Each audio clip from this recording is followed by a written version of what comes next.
बात करें big boss 18 के एपिसोड के बारे में। यहाँ पर आपको पता है चाहत पांडे आती हैं और पानी डाल के चली जाती हैं अविनाश पे। जैसे उन्होंने कहा था कि वो सोने नहीं देंगे और पानी डालेंगे, तो वैसे ही वो करती हैं, पानी डाल देती हैं। फिर यहाँ पर अविनाश उठ जाता है और बस बहुत ज़्यादा बातें सुनाता है कि बिग बॉस इसने पानी डाल दिया, ये गवार है, और ये जाके सो जाती हैं। फिर बहुत थोड़ी देर चिल्ला के अविनाश भी फिर जाके सो जाता है, क्योंकि दोनों चला। फिर उसके बाद बिग बॉस का एंथम बजता है और हैप्पी हैप्पी मॉर्निंग हो जाती है बिग बॉस की, और सब लोग उठ जाते हैं। फिर बस वही बातें चल रही होती हैं। टॉपिक पर बात हो रही थी कि रात में मेरे ऊपर उसने पानी डाला और चाहत की इतनी नज़र आती है कि मुझसे गवार बोल रहा है। और एक और टॉपिक पर बात हुई थी राशन पे, क्या उसने बोल दिया था आज राशन नहीं मिलेगा, मतलब अभी नाश ने कह दिया आज घर वालों को राशन नहीं मिलेगा, और जब तक तुम इसको बुलाओ मुझे बात करनी है, मुझे माफ़ी नहीं चाहिए, बस मुझे बात करनी है। अब यहाँ पर यही सस्पेंस बन गया। फिर यहाँ पर बग्गाबाजी बोल देते हैं चाह से कि ये तो बात उसने तुम्हें बहुत गलत बोली है गवार, इसके लिए तो तुम्हें बोलना चाहिए, मतलब कि तुम गंवार हो, तुम गाँव से आई हो। तो यहाँ पर चाहत के दिमाग में जब बात डाल दी तो वो बोलती है हाँ ये तो मैं बोलूँगी, इसने मुझे गवार कैसे बोला, क्योंकि मैं गवार थोड़ी हूँ। सबको बोला गांव वालों को, मेरे इस पर ही कलेश होने वाला था। और यहाँ पर फिर यही बातें चल रही थी कि अगर उसने गंवार कहा। यहाँ पर आरफीन भाई बग्गा पाजी से कहते हैं, कह रहे तुम तो बड़े ख़तरनाक हो, तुम तो सुबह सुबह जंग करवा दोगे, कलेश करवा दोगे। तुमने उससे कह दिया कि वो गंवार है, मतलब कि इन्होंने ही उसके दिमाग में भरा है कि पूरी गांव वाली लड़कियों को गंवार बोला, तब गांव वाला बोल के अब गंवार बोल दिए। अभी अविनाश के पास सब लोग जाते और कहते भाई तूने ऐसा क्यों बोला। और फिर उसके बाद फिर यहाँ पर सब लोग जाते हैं राशन मांगने। तो अविनाश किसी को राशन नहीं देता। शिल्पा जी सेब मांग रहे, तो कहते सेब भी नहीं मिलेगा, कुछ नहीं मिलेगा। तो वो कहती है बेसिक राशन तो दे दो, चाहत की थी। तो वो कहता है कोई राशन नहीं मिलेगा। तो वो कहती है कि अच्छा तूने मुझे गवार कहा, तूने मुझे गवार कह दिया, तूने हम पूरे मतलब जो गांव से आता सब गवार है। रुक जा अब मैं तुझे बताती हूँ, ये पूरे में तुझे पता चलेगा कि तूने गवार कैसे बोला।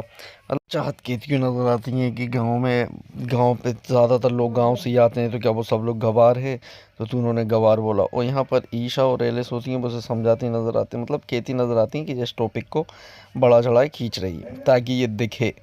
अब ऐसा ये लोग सब लोग बातें करते नज़र आते हैं। और फिर यहाँ पर एक बहुत अच्छी बात कही अविनाश ने। उन्होंने कहा कि देखो, वो बोल देता है कि देखो मैंने चाहत पांडे को गवार बोला, मैंने गांव वालों को गवार नहीं बोला। मतलब ये बहुत अच्छा वो चिपका देता है कि देखो मैंने तो ऐसे कहा है, ना कि किसी और को कहा है। चल रही होती है वही, वो कहता है कि देखो मैंने ऐसे नहीं कहा, मैंने सिर्फ इसको कहा है, बाकी मैंने किसी को नहीं कहा, बाकी ये बात को बढ़ा रही है। तो यही कलेश चल रहा होता है। और कुछ लोग चाहत के सपोर्ट में होते हैं और बस ईशा और एलिस होती है अविनाश के सपोर्ट में। तो फिर यहाँ पर खाने को लेकर बात चल रही होती है। तो यहाँ पर जो करणवीर है वो होता है रजत दलाल को हड़काता, कहता है कि तुम जाओ, आप ही हो जो खाना ला सकते हो। तो वो जाता है अविनाश से बात करने, वो कहता है ठीक है मैं जाता हूँ। अविनाश से कहता है कि देखो मैंने बात करी, तुम खाना दे दो। तो अविनाश भी कह देता ठीक है मैं खाना देने को तैयार हूँ। तो वो खाना यहाँ पर टेबल पर रख देता है और सबको बुलाता है, कहता है यहाँ पर बुलाओ। और फिर यहाँ पर वो कहता है चाहत से, चाहत मुझसे प्यार करती है। टेबल पर रख दिया जाता है और यहाँ पर करणवीर भी बोलता है चाहत से कि तुम कुछ मत बोलना, जो भी वो बोले तुम सुनती रहना। तो यहाँ पर चाहत भी जाती है, तो वो बेटे पहले सुनती रहती है। फिर उसके बाद वो कहता है कि चाहत तुम मुझसे प्यार करती है, बहुत प्यार करती है, इसने मुझे रात में इसलिए पानी डाला क्योंकि ये मेरी बॉडी देखना चाहती थी ताकि मैं गीला हो गया कैसा दिखता हूँ। तो चाहत पांडे भी कहती है कि तुझसे और प्यार, मैं तुझसे क्या प्यार करूँगी, तेरी शक्ल ऐसी है। और फिर बहुत ज़्यादा उनकी टकरार हो जाती है। और फिर चाहत इस गुस्से में कहती है अरे वो तो प्यार करती है, मुझे पता है, अंदर ही अंदर नहीं कहती है, लेकिन वो बहुत ज़्यादा प्यार करती है और बहुत मुझे वो चाहती है। और चाहत फिर उसे बहुत बातें सुनाती है, कहती है तुझ जैसे से मैं प्यार करूँगी, तूने अपनी शक्ल देखी है, तुझ जैसे तो मेरी धूल ना प्यार करे, मेरे पैर की जो धूल है वो तुझसे प्यार ना करे। वो कहता अरे मत बताओ, सबको बता दो तुमसे प्यार करती हो। तो वो कहती है अरे तुझसे तो मैं ज़िंदगी में तेरी शक्ल पसंद नहीं करती, और तुझसे प्यार करूं मैं, तुझसे तो प्यार ना करे मेरी जूती। वो यहाँ पर जो करणवीर होता है फुल भड़का देता है चाहत को, जाओ जाके उससे कहो ऐसा ऐसा। फिर चाहत और ज़्यादा बार बार रिपीट करती नज़र आती है कि तुझसे तो मेरी जूती प्यार ना करे, तेरी शक्ल देख के तो कोई लड़की तुझसे प्यार ना करे क्योंकि तेरी शक्ल ही ऐसी है, और तेरी शक्ल देख के कौन प्यार करेगा। मतलब ये बातें पूरी चल रही होती। लेकिन यहाँ पर अविनाश ने भी ये एक बात गलत कही थी कि तुम मुझे शर्टलेस देखना चाहती हो, मेरी बॉडी देखना चाहती हो और तुम मुझसे प्यार, मतलब ऐसी उसने कुछ बातें बुरी कह दी थी जिस वजह से बहुत ज़्यादा माहौल जो था अलग ही लेवल पे पहुंच चुका है। पर अविनाश की भी थोड़ी गलती थी, उसने थोड़ा गलत बोल दिया था, जिस वजह से अब पूरे में यही चल रहा था। सब लोग एक दूसरे को यही कहते नज़र आते हैं कि ये देखो कितना गंदा बोल रहा है, इसने ऐसा बोला। चलो पहले उसने ऐसा बोला गांव वालों को, तो उसने वो उसने मतलब क्लेरिफिकेशन दे दिया कि चलो ठीक है नहीं हो, लेकिन बाद में फिर उसने जो चीज़ें बोली ये बहुत ज़्यादा गलत हो गई थी। फिर जहाँ पर आरफीन भी समझाते नज़र आए, और यहाँ पर फिर करणवीर समझाता था, देखो रजत ये इस लड़की के कैरेक्टर पर सवाल उठा रहा है और ये ऐसा बोल रहा है, मतलब इसको ऐसा नहीं बोलना चाहिए, और अभी भी ये वही बक रहा हो। यहाँ पर ईशा हंसती हुई नज़र आती है, ईशा से बोलता देखो ईशा तो, एंड ईशा यहाँ पर हंसती हुई मुस्कुराती हुई नज़र आती है। पर करणवीर ईशा की क्लास लगाता अच्छे से कहता है, यहाँ पर लोग कहते हैं इंडिविजुअल खेलना, लेकिन पता चल रहा है ये इंडिविजुअल नहीं खेल। यहाँ पर ईशा प्यार में पागल है अविनाश को, तो सबको ही पता है, वो तो लगी। फिर यहाँ पर थाली बजाती है चाहत पांडे जाके, तो वो कहता है क्या हुआ, कोरोना फिर से आ गया क्या। तो यहाँ पर वो ताली बजाती हैं और कहती हैं कि हाँ, मतलब ऐसे करके ये पूरा का पूरा चल रहा होता है, थाली पीटना हो रहा होता है पूरा। और फिर यहाँ चाहत पांडे यहाँ पर आके रोने लगती हैं, और फिर करणवीर कहता है कि अरे तू क्यों रो रही है, तू तो जाओ उससे सवाल उठाओ, उसने गलत बोला है उसके ख़िलाफ़ बोल। और यहाँ पर अविनाश को कोई भी अपनी गलती का एहसास नहीं था, और ये दो तीन हंसते नज़र आते हैं। फिर यहाँ पर ईशा बोलती हैं तुमने 2 बातें गलत की हैं, बस यहाँ पर ऐसा ही चलता है। उसके बाद ये समझाते नज़र आते पर कोई से। फिर उसके बाद यहाँ पर विवेन और अभी करण के बीच में थोड़ा, यहाँ पर करण भी विवेन से आगे कहता है कि तू कैसा दोस्त है मेरा, तूने पूछा ही नहीं, मैं रात में भूखा सोया के खा के सोया, और मैंने थोड़ी सी वो तेरी थोड़ी सब्जी क्या ले ली, तो तू पूछने आ गया किसने मेरी सब्जी ले ली। तो विवेन कहता वो मेरी थी। यहाँ पर कहता देखो, मतलब श्रुति को भी बुलाता, कहता देखो इसने भी नहीं खाया, मैंने भी नहीं खाया, पता नहीं तू कैसा दोस्त है, तूने पूछ ही नहीं रहा तू खाने का, और हम लोग यहाँ पर भूखे सोए रात में, खाने की हम लोगों को खाना मिला ही नहीं है।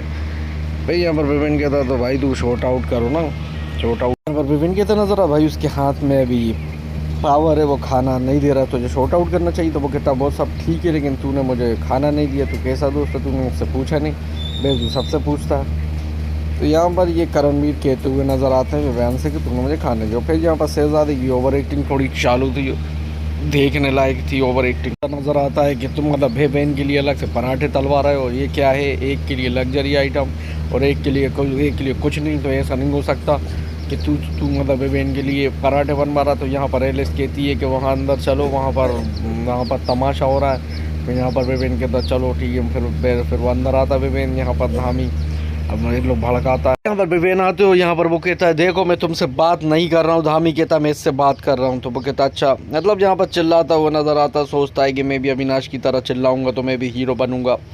और यहाँ पर कहता है कि ये भैया घर के लीडर हैं। वो कहता है ये भाई टीम लीडर बनना। वो कहता है मैं टीम लीडर, मैं किसी का लीडर नहीं हूँ, मैं सिर्फ घर का लीडर हूँ। ऐसे वो धामी भी बात चिपकाते हुए नजर आते हुए विवेंद्र सेना ये अपनी बातें मार के चला जाता है। और फिर यहाँ पर जो मतलब पूरा आजकल बिग बॉस घर में राशन ही राशन चल रहा है। इस बार का बिग बॉस 18 पूरा राशन के लिए निकलेगा। फिर यहाँ पर श्रुति आती है, उससे कहती है हो तुमने ऐसा करा। तो वो कहता अरे देख अनफॉर लोग मुझसे अनफेयर बोल, अनफेयर तो तू है, तूने मुझे कल मौका ही नहीं दिया किसी को इवेक्ट करने का, मतलब किसी का इवेक्शन करने का तुमने मुझे मौका नहीं दिया। नज़र आते मैंने तेरा साथ दिया। फिर उसके बाद एक कॉल आती है अविनाश के लिए बिग बॉस की, और बिग बॉस कहते हैं ऐसे ही अच्छा लग रहा हो शर्टलेस में, क्योंकि उन्होंने चाँद से कहा था कि वो शर्टलेस देखना चाहती है। तो यहाँ पर वो कहते तुम्हारी अब समय अवधि ख़त्म हो चुकी है जेल की, लेकिन अगर तुम जेल में रहना चाहते हो तुम्हारे पास एक आ जाएगी पावर। जी हाँ, कहते हैं कि अगर तुम रहना चाहते हो तुम्हें और ज़्यादा पावर मिलेगा। तो वो कहता है ठीक है बिग बॉस मैं रहना चाहूँगा, मतलब वो कह देता हाँ कर देता। और यहाँ पर ईशा कहती है हो ये क्या हो गया, ये क्या कर दिया, मतलब कि उन्होंने कहा बिग बॉस ने कि अब जो कैदी रहेंगे उन्हें और ज़्यादा पावर मिलेगा। मतलब कैदी मतलब कि एक आध कोई और भी जाएगा, मतलब एक और कोई जाने वाला, मतलब कैदियों को पावर मिलने वाली है। तो अब यहाँ पर कौन जाएगा, देखिए कि एक जगह जब हुई थी मीटिंग कि जहाँ पर कहते कोई नहीं जाएगा, कौन नहीं जाएगा, और आज मीटिंग हो रही कौन जाएगा, और सब अपना अपना नाम दे रहा होता, वहाँ कोई नाम नहीं दे रहा होता। यहाँ पर एलेश मेलेश सब नाम देते हैं यहाँ पर, लेकिन आरफीन भाई कुछ लोग कहते हैं आरफीन जाएगा। तो आरफीन यहाँ पर तैयार हो जाते क्योंकि जो फेयर डिसीजन लेगा फूड के मामले में। तो यहाँ पर आरफीन खुशी खुशी सब लोग तालियां बजा रहा होता है और आरफीन जेल में चला जाता है। यहाँ पर जो करणवीर होता है वो कहता है विवेंद्र सेना से कि तू हर बात उसकी मानता, मुझे तो उसका चेला लग रहा है अविनाश का, हर बात उससे जाके पूछता है, उससे हर चीज़ डिसाइड करता है, तो इतना मेच्योर होके भी उसके पीछे लगा हुआ है। मतलब यहाँ पर जो उसके खिलाफ जेर बरता नज़र आता है, कहता है मुझे अच्छा नहीं लगता, तू जाता तो उससे हर वीज़। और फिर यहाँ पर जो लोग कह रहे थे अब कैसे क्या बांटना राशन को लेके बातें चल रही थी इन दोनों की। आदमी कहते हैं कि मैं बाहर से बात करके आया हूँ, मेरा इस बारे में कोई भी मसला नहीं है फूड के बारे में, मैं किसी को फूड के बारे में। फिर यहाँ पर बिग बॉस बताते हैं कि आरफी ने कहा था कि सारा को बाहर जाना चाहिए क्योंकि इसका सॉफ्ट हार्ट है। मतलब कि आरफी ने बहुत पहले कहा था कि इसको जान नहीं रहना चाहिए। तो बिग बॉस यहाँ पर बोलते हुए नज़र आते हैं कि अब एक्सपायरी डेट होने वाली है, 24 घंटे में सारा बाहर हो जाएंगी, क्योंकि ये खुद कहा था आरफीन ने। और फिर यहाँ पर बहुत बड़ा बवाल मचता है, ये दोनों सब लोग बातें करते हुए नज़र आते, क्या करिए क्या होगा। और यहाँ पर बेमान कहते नज़र आते मेरी फैमिली ऐसी नहीं है, मेरी फैमिली में ऐसा नहीं होता। और फिर यहाँ पर पूरा बवाल मचता हुआ नज़र आता है सारा, और आरफीन पूरी अपनी कहानी सुना रहा होता है। मिस कैरेज हुआ था, ये हुआ था, इसने बहुत सहाय, मेरे 2 बच्चे हैं, 10 साल में जाकर मेरे बच्चे हुए, लोग बोलते थे कि माँ बाप नहीं बन पा रहे। मतलब ऐसी ये पूरी बातें इन लोग की नज़र आती हैं। और यहाँ पर फिर कन्फेशन रूम में बोला जाता है करणवीर को, जहाँ पर बिग बॉस बोलते हैं जी क्या चल रहा है, ये बातें क्यों हो रही हैं, तुम्हें क्या लगता है। यहाँ पर करणवीर अपना पॉइंट ऑफ व्यू देते हैं कि बिग बॉस यहाँ पर ये सब मतलब फेम पाने के लिए चल रहा है। अल्लाह ऐसा है कि जो लोग क्यों अपनी कहानी सुना रहा है। तो यहाँ पर ये पूरा इन लोगों का पूरी कहानी चलती है। यहाँ पर सारा कहती नज़र आती है कि मैंने तुमसे शादी करी है, ना कि तुमने मुझसे शादी करी है। वो कहते हैं ये बहुत हार्ड गर्ल है और ये इसने बहुत मेहनत करी है, इसने बहुत दर्द सहा है, ऐसी बात नहीं है। 2 मिस कैरेज हुए और हम लोगों का मतलब पूरा इन लोगों का मसला जो है पूरा नेशनल टीवी पर जो लोग अपनी पूरी बातें ये करते हुए नज़र आते हैं और बहुत ज़्यादा इमोशनल हो जाते हैं। पर भी वो बताते नज़र आते हैं कि सारा के पापा ने आत्महत्या कर ली थी और वहाँ पर मैं इसे नहीं चाहता था, ये वो देखे ये बहुत सॉफ्ट हार्ट है, मैं इसे बिल्कुल नहीं चाहता था, लेकिन ये बहुत स्ट्रॉन्ग भी है।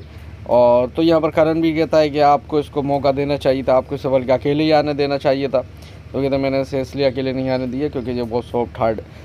तो यहाँ पर ये बहुत बातें चल रही होती, रियलिस्ट ने भी बोला होता था उनके खुद की कहानी, पूरी इमोशनल स्टोरी चल रही थी और सब लोग सुन रहे थे। मतलब कि आरफी ने यहाँ पर पूरी बातें बताई जो उनकी लाइफ की जितनी भी थी, वो सब लोग उनकी बातें बताई और यहाँ पर वो पूरी बातें सब लोग सुन रहे थे। तो यहाँ पर सारा बिल्कुल सैड हो रही थी। और फिर यहाँ पर करणवीर बोलता है सारा से कि अगर आपको मौका मिले ये एक्सपायरी डेट आरफीन के गले में डालने का तो आप डालोगी। तो यहाँ पर वो साफ मना कर देती है मैं नहीं डालूंगी क्योंकि मैं ऐसी नहीं हूँ, मैं वीक नहीं हूँ। चल रहा था मुझे ऐसा लगता है कि करणवीर जो सब थे वो बिग बॉस नहीं दिए थे कि जो उन्हें जाके बोलना कि सारा से कि अगर तुम्हें एक्सपायरी डेट आरफीन को डालना हो तो तुम डालोगी कि नहीं डालोगी। अगर वहाँ कर देती तो आरफीन के गले में डलवा देते।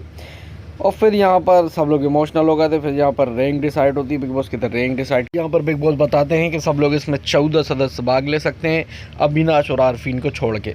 तो यहाँ पर सब लोग कहते हैं अपना अपना भैया नाम रखते हैं। तो यहाँ पर करणवीर कहते हैं कि मैं नंबर 1 हूँ, मैं नंबर 1 पे जाऊँगा। फिर यहाँ पर रजत दलाल कहते हैं मैं भी नंबर 1 हूँ, मैं नंबर 1 पे जाऊँगा। यहाँ पर चाहत पांडे कहती हैं मैं ही नंबर 1 के लिए उम्मीदवार हूँ। जहाँ पर विवेन भी कहते हैं मतलब यहाँ पर सब लोग अपना अपना खुद को नंबर 1 बता रहे होते हैं और सब नंबर वाइज नंबर खड़े हो जाते हैं, कोई किसी को वोट नहीं देता और बहुत ज़्यादा यही चलता है। बस सब एक दूसरे को ढके रहते हैं और आपसी सहमति पे कोई नहीं पहुंच पाता है। यहाँ पे बेन भी अपनी बात करते हुए नज़र आते हैं। मतलब सब लोग अपनी अपनी बात रखते हैं और सब लोग भी को नंबर 1 बनना था, लेकिन यहाँ पर कोई किसी को भी ज़्यादा सपोर्ट नहीं करता है और सब अपनी अपनी बातें मारते हैं। यहाँ पर करणवीर और अविनाश की भी तो है, वो करणवीर से थोड़ी बहस हो जाती है विवेन की। वो कहते हैं कि तुम मुझे समझ में नहीं आता, तू कब इमोशनल होता हो तू कब।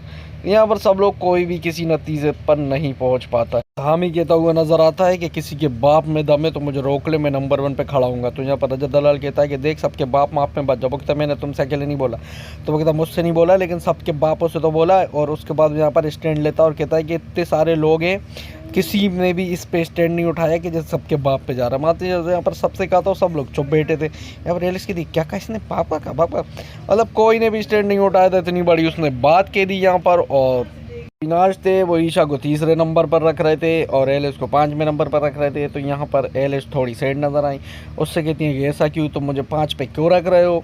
मतलब यार इन लोगों की थोड़ी सी तनातनी होती है नज़र आई। फीलिंग आ रही है कि आगे जाके इनकी दोस्ती ख़त्म होने वाली है।